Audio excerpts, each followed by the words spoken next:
Allah akan memberikan ujian kepada manusia, tentu sesuai dengan kelas-kelasnya. Kelasnya Nabi, Rasul tentu beda dengan kelasnya kita. Kelasnya kita mungkin beda pula dengan kelasnya para wali. Di semakin bagus kualitas iman seseorang, maka ujian yang Allah berikan pun akan semakin berat. Jadi kita patut bersyukur kalau umpama kita diberikan ujian yang sangat berat, artinya iman kita diperhitungkan di mata Allah Subhanahu wa Ta'ala.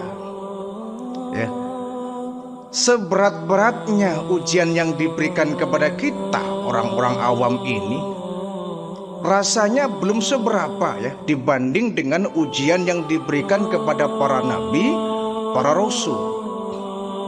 Para nabi, para rasul ini orang-orang pilihan Allah yang iman mereka tangguh luar biasa.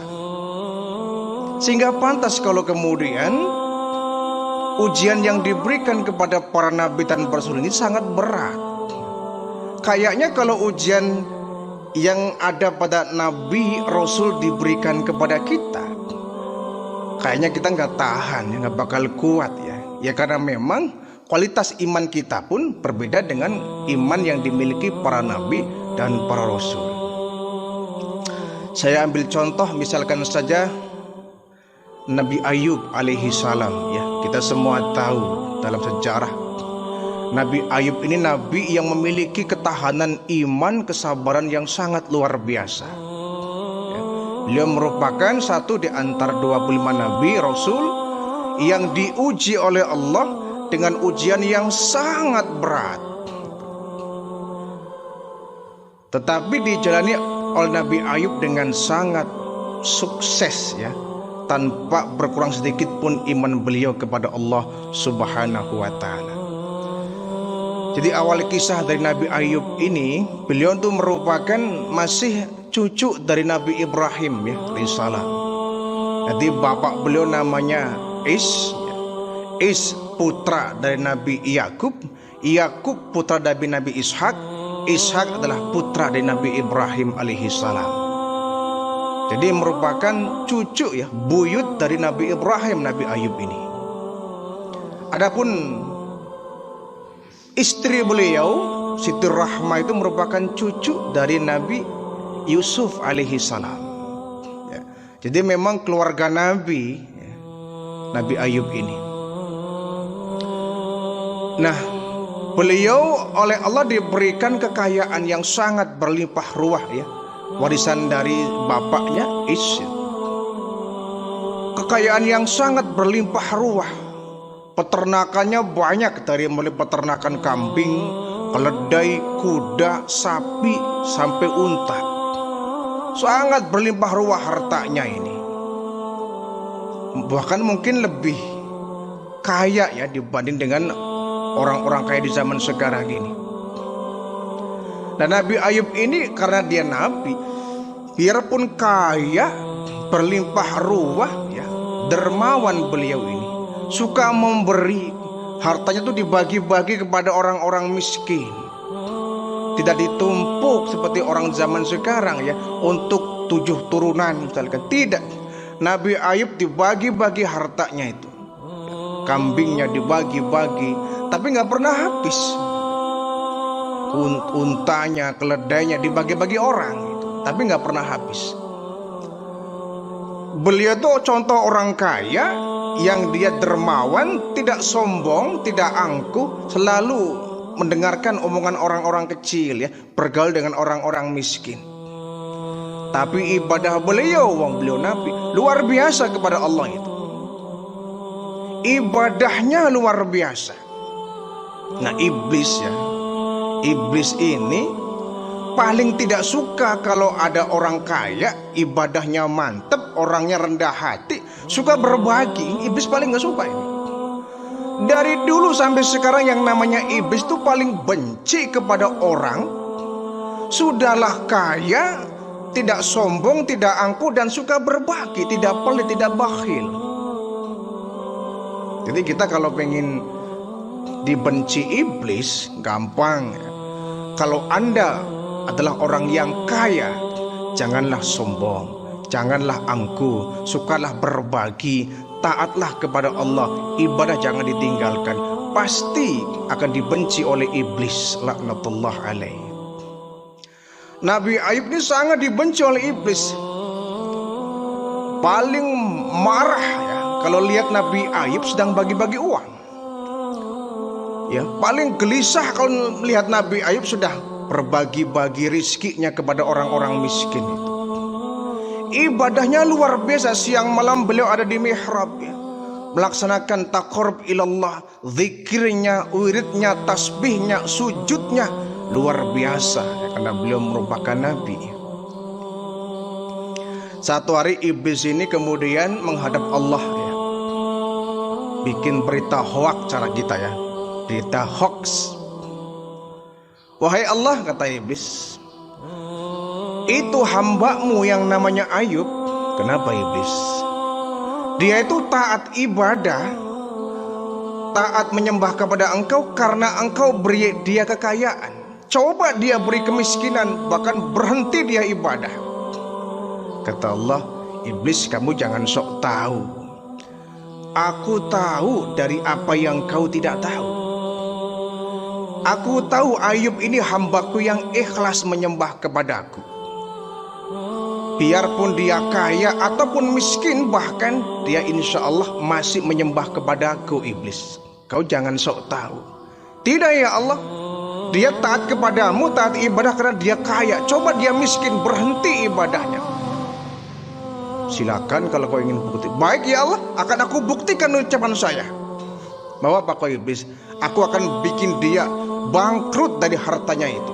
Aku ingin lihat apakah dia tetap menyembah kepada engkau atau tidak. Kata Allah, persilakan iblis. Persilakan iblis. Jadi ketika sudah diberikan ACC oleh Allah, iblis ini kemudian musyawarah ya, rapat ya, rapat paripurna ya, dengan anggota-anggotanya itu. Wahai saudara-saudaraku, kita akan menghadapi proyek besar, pekerjaan berat ini. Apa tuanku? Tahu Ayub gak? Ayub? Ya, tahu tuanku. Nah, dia kan nabi. Iya. Dia kan kaya. Iya. Lalu bagaimana tuanku? Kita bikin dia miskin hari ini. Kita ingin tahu apakah dia masih menyembah Allah atau tidak.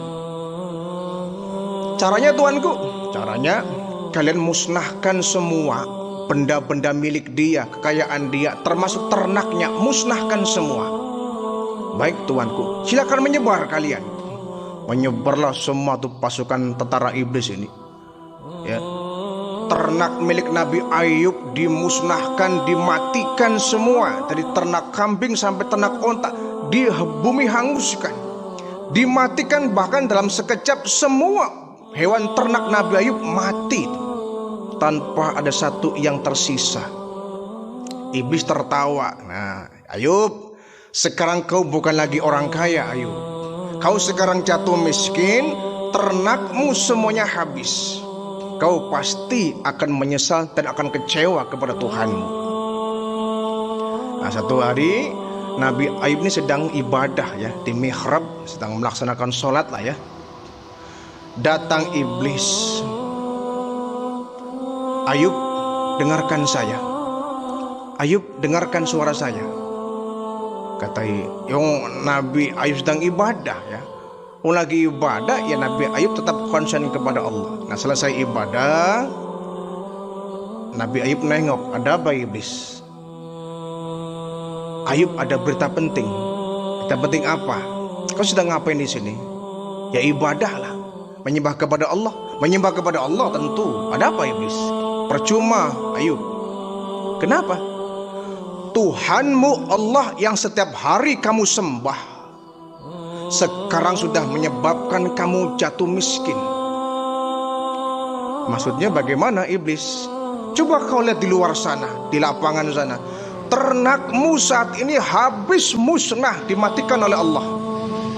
Betul iblis? Betul. Ternak kambingmu, keledaimu, kudamu, sapimu, untamu, semua hangus. Dan hari ini kau jatuh miskin. Allah yang menyebabkan kau sekarang miskin Ayub. Percuma. Ngapain kamu nyembah kepada Allah? Kata Nabi Ayub, wahai iblis, kalau memang berita yang engkau sampaikan adalah benar, kalau memang benar saat ini Allah memusnahkan hewan ternakku, sekarang aku jatuh miskin, aku ridho iblis. Aku ikhlas. Kenapa? Semua yang aku miliki, semua ternak yang aku punya itu milik Allah kok, yang hanya dititipkan kepada saya. Kalau kemudian Allah ambil kembali, ya persilakan, aku nggak kecewa. Kenapa aku harus kecewa? Itu kan punya Allah iblis. Jadi kau nggak masalah? Ya saya tidak masalah. Kau nggak kecewa? Aku nggak kecewa. Sekarang kau pergi iblis, saya mau ibadah. Iblis diusir, Nabi Ayub kembali melaksanakan ibadah. Sambil pergi itu iblis marahnya luar biasa itu. Mengkel cara kita ya. Marah luar biasa, dasar nabi ya. Dibikin miskin, ada berita ternaknya mati, bukannya panik, bukannya syok, malah anteng-anteng dia ibadah. Awas kau, akan aku balas dengan lebih kejam lagi. Iblis pun pergi menemui teman-temannya itu. Gimana tuanku? Apakah berhasil? Gagal. Gagal bagaimana? Ya, Ayub itu dasar nabi ya. Imannya hebat luar biasa itu. Kita sudah bikin dia miskin, ternaknya kita matikan semua, bukannya dia menangis sedih dan syok, malah anteng-anteng dia ibadah. Lalu bagaimana tuanku? Cara apa lagi nih? Nah gini aja, hari ini kita sudah musnahkan ya ternak-ternaknya, dan kita jangan hanya musnahkan ternaknya saja, kita musnahkan juga, kita habisi seluruh keluarganya. Anak-anaknya kita habisi semua, kita bunuh semua ya. Saya ingin tahu sejauh mana kekuatan kesabaran Ayub ini. Baik tuanku, luar biasa nih kejamnya iblis di sini ya. Satu hari ketika anak-anak Nabi Ayub ini ya, 12 anak menurut riwayat, sedang makan di satu rumah ya, lagi makan bersama, kumpul satu rumah lagi makan bersama. Kata iblis, ini kesempatan emas ini, akan aku habisi semua anak cucu Nabi Ayub nih. Iblis ini kemudian merobohkan rumah yang dipakai buat makan itu. Luar biasa ini kejamnya iblis. Dirobohkan oleh iblis ini. Atapnya dirobohkan, temboknya dirobohkan, dindingnya pun dihancurkan. Jadi semua anak Nabi Ayub, putra-putri beliau yang sedang makan di rumah itu, semuanya mati kejatuhan dinding, kejatuhan atap, kejatuhan tembok. Mati semua itu. Inna lillahi wa inna ilaihi raji'un. Kejam iblis ini ya. Mati semua, jatuh reruntuhan bangunan rumah itu. Ketika anaknya semuanya mati tanpa tersisa satupun, iblis kembali menemui Nabi Ayub yang sedang ibadah. Ayub, ada apa iblis? Kali ini ada berita yang lebih besar lagi Ayub. Apa? Kemarin Allah sudah menghabisi ternak-ternakmu. Lalu sekarang Allah lebih kejam Ayub. Kenapa? Anak-anakmu semuanya hari ini mati tanpa tersisa satupun. Mereka kejatuhan runtuhan rumah, rumahmu ambruk, anakmu mati semua tanpa tersisa. Yang benar iblis. Iya. Kalau nggak percaya coba kamu tengok kan? Semua anak keturunanmu mati semua. Itulah perbuatan Allah kepadamu. Lalu ngapain kamu ibadah? Kata Ayub, wahai iblis, sebagaimana ternak-ternakku yang kemarin habis, anak-anakku juga semua itu bukan milikku, semua milik Allah. Anak-anakku semua milik Allah, amanah dari Allah yang dititipkan kepada saya. Kalau kemudian Allah ambil kembali, ya persilakan, itu haknya Allah iblis. Loh, kamu gak kecewa? Aku gak kecewa.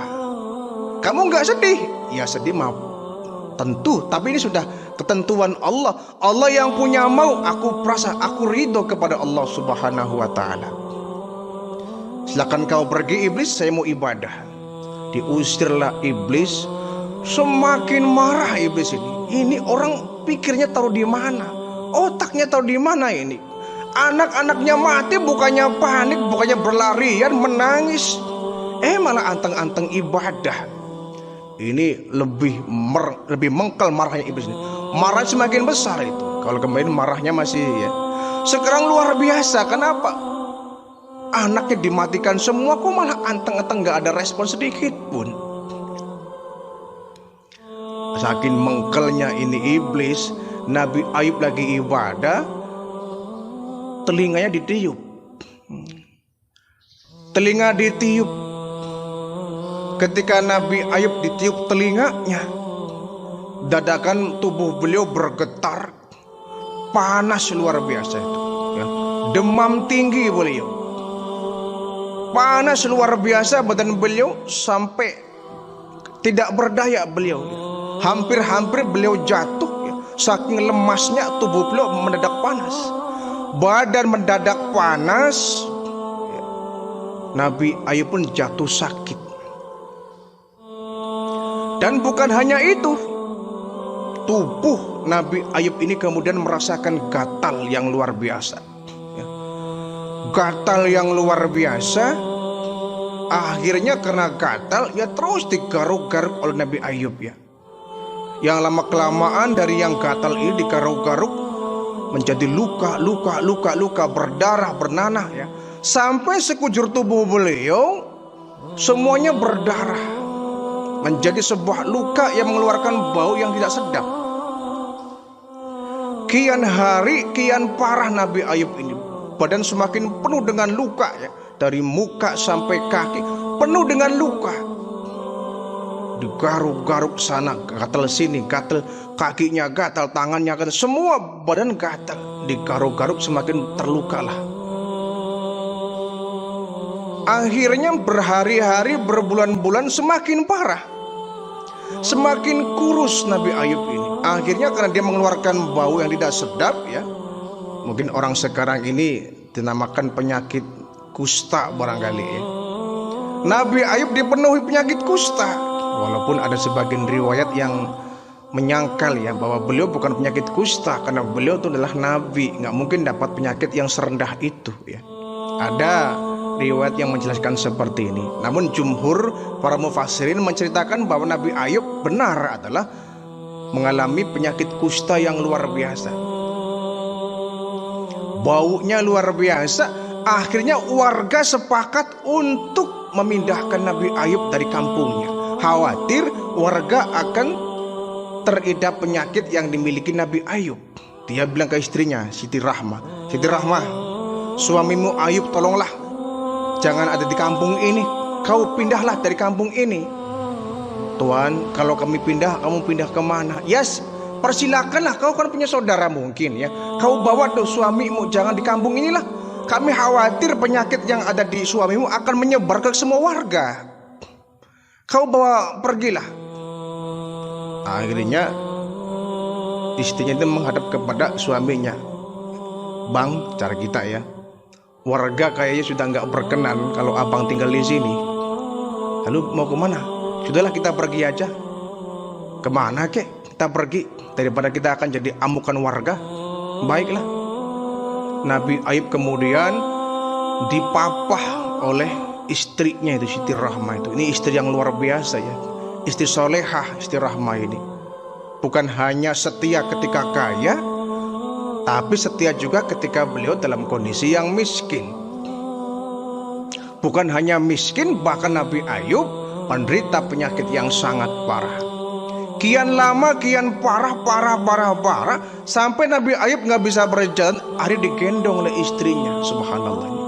Digendong oleh istrinya ini mencari tempat yang berteduh, bikin rumah-rumahan di situ jauh dari warga.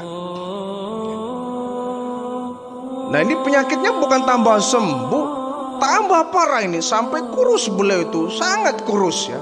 Sampai daging beliau menurut riwayat tuh dipenuhi dengan belatung. La haula wala quwata illa billah. Dipenuhi dengan belatung yang sedang memakan daging-daging tubuh Nabi Ayub ini. Semakin bau gak karu-karuan. Sekujur tubuh belatung itu, jumlahnya mungkin ribuan belatung ya. Mereka beramai-ramai menggigiti badan Nabi Ayub. Beliau tinggal bukan di rumah yang layak ya. Tinggal di rumah yang asal bikin saja jauh dari pemukiman. Ya tentu namanya kuman belatung banyak berdatangan. Baunya amis ini merangsang datangnya para binatang belatung ini. Digigiti habis, kakinya habis, badannya habis.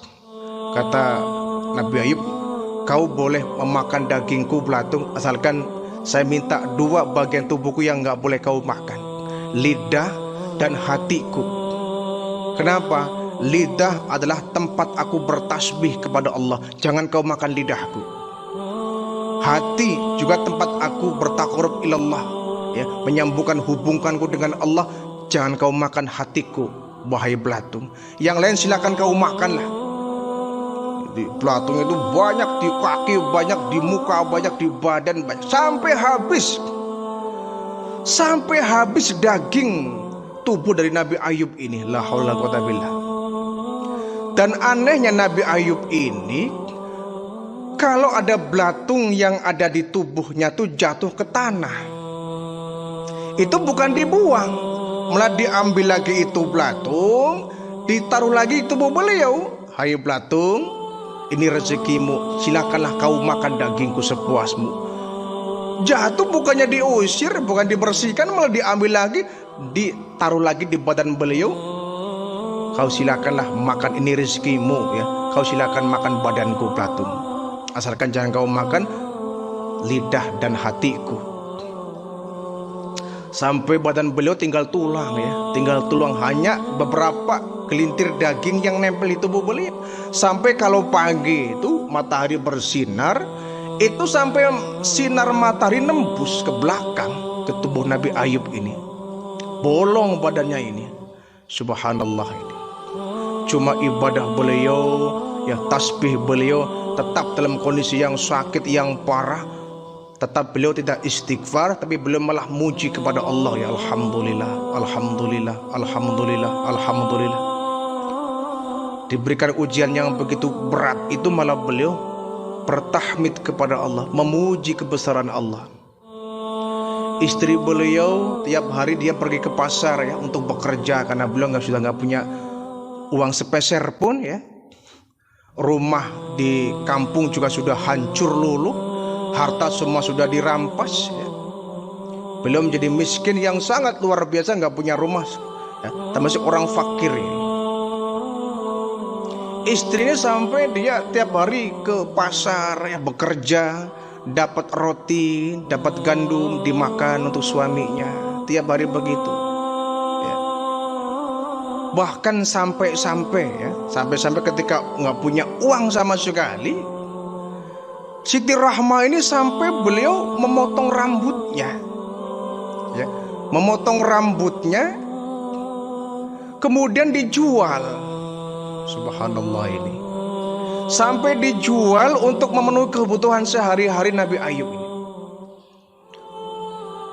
Akhirnya satu pasar ini sampai kemudian tahu bahwa Rahma ini adalah suami istri dari Nabi Ayub.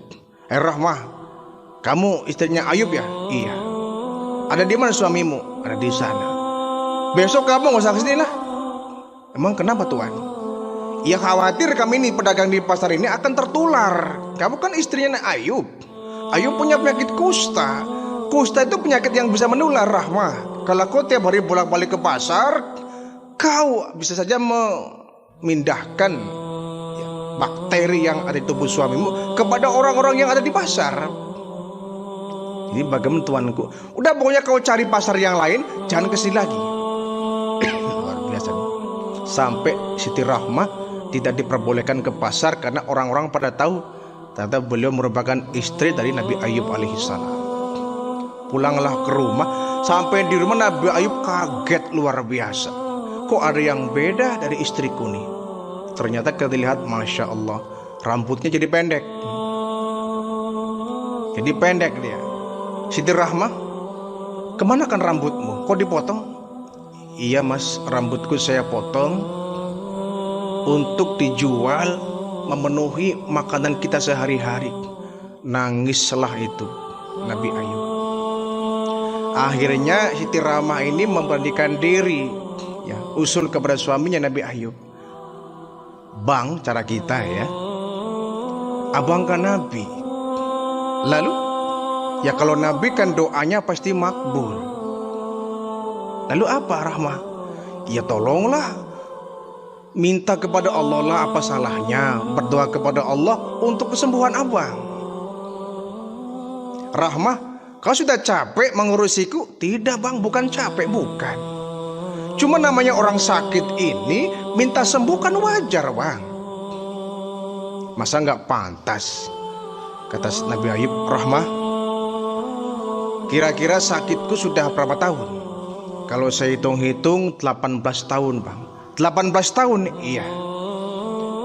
Aku diberikan sehat berapa tahun? Abang diberikan sehat kurang lebih 80 tahun. Nah, itu dia Rahmat. Aku baru diberi sakit 18 tahun, sementara aku diberikan sembuh 80 tahun. Kira-kira lebih banyak sakitnya apa sembuhnya?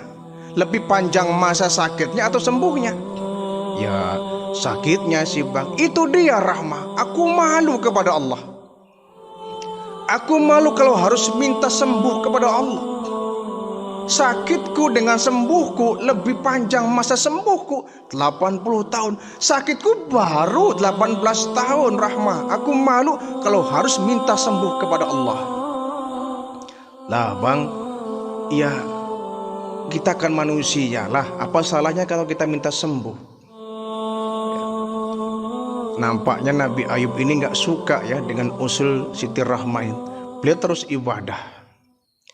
Sabarlah Rahmah, insya Allah satu saat kita akan kembali. Aku akan disembuhkan oleh Allah. Sabarlah. Tapi kapan bang? Ya sabar. Nanti ada waktunya kita akan kembali disehatkan oleh Allah Subhanahu wa ta'ala. Akhirnya ya, hari-hari berlalu. Satu hari ya, Nabi Ayub ini minta diantar untuk buang hajat ya oleh Siti Rahmah. Dibawalah Nabi Ayub ini ke tempat yang tersembunyi ya untuk buang hajat. Ketika Siti Rahmah kemudian pulang ya menghindar, Nabi Ayub sendirian di tempat itu untuk buang hajat. Selesai buang hajat, kemudian Allah berfirman ya. Kita bisa lihat dalam Al-Quran surat Sad ayat 43.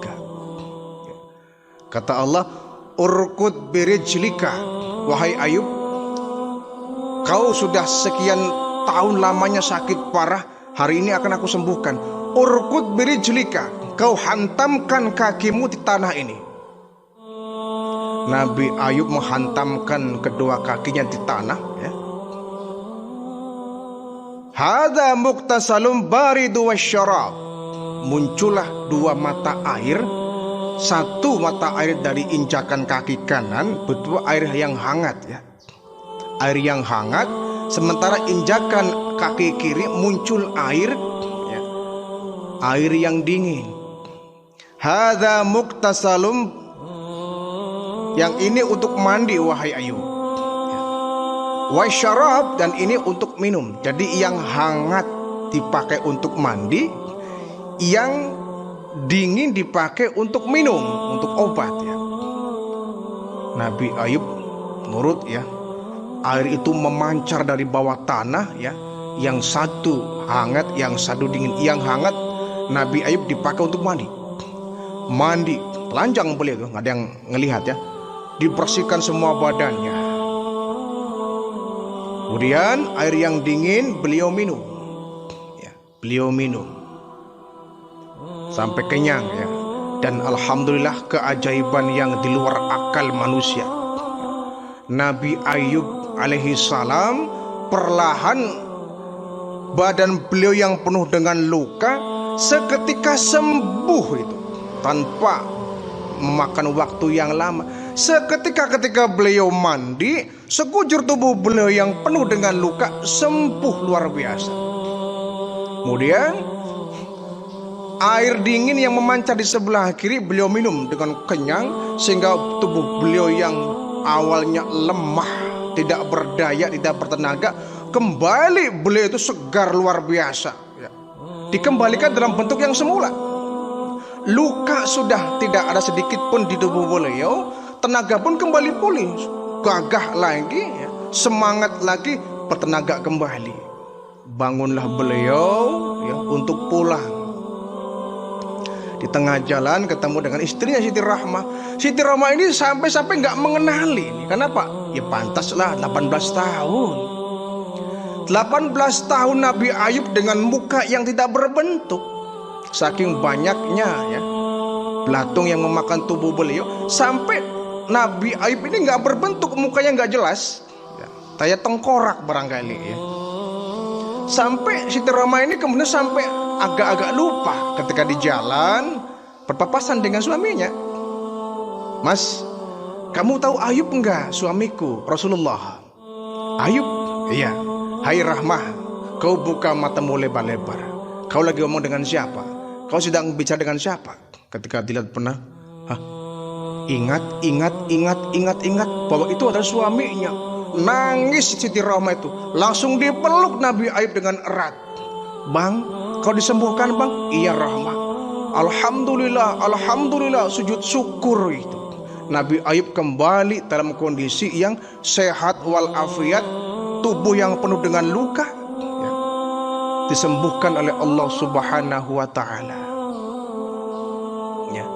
Akhirnya Siti Rahmah, Allah telah menguji kita berdua. Alhamdulillah, kita kembali sehat, aku kembali tidak berpenyakit. Ya. Alhamdulillah bang, iya.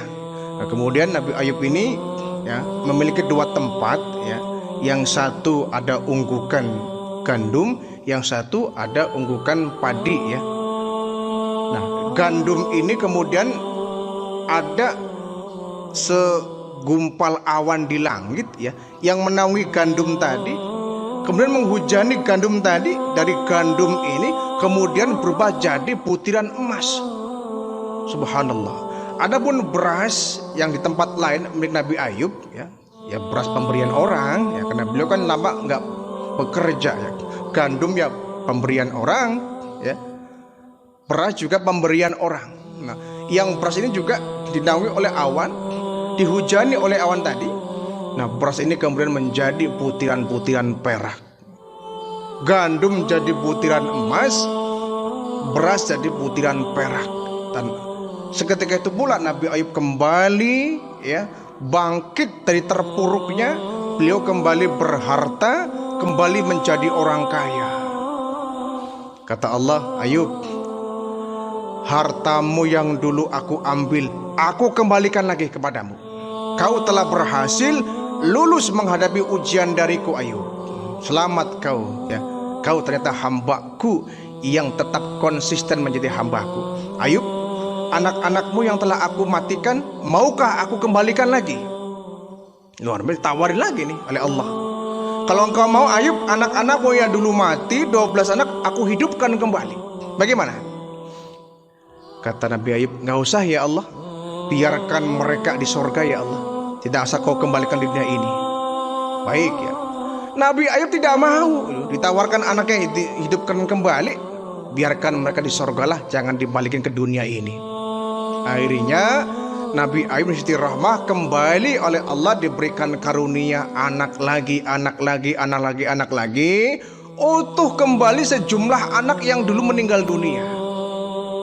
Bahkan di antara anak-anak Nabi Ayub ini ada yang namanya Dzulkifli, ya. Dzulkifli ini yang kemudian akan menjadi nabi, rasul, penerus dari Nabi Ayub alaihi salam. Ini ujian yang luar biasa. Kita jangankan 18 tahun kondisi sakit, kadang seminggu pun kita udah gelisah, ya. Padahal kadang-kadang sakit kita sakit panas, demam, tapi kita nggak tahan.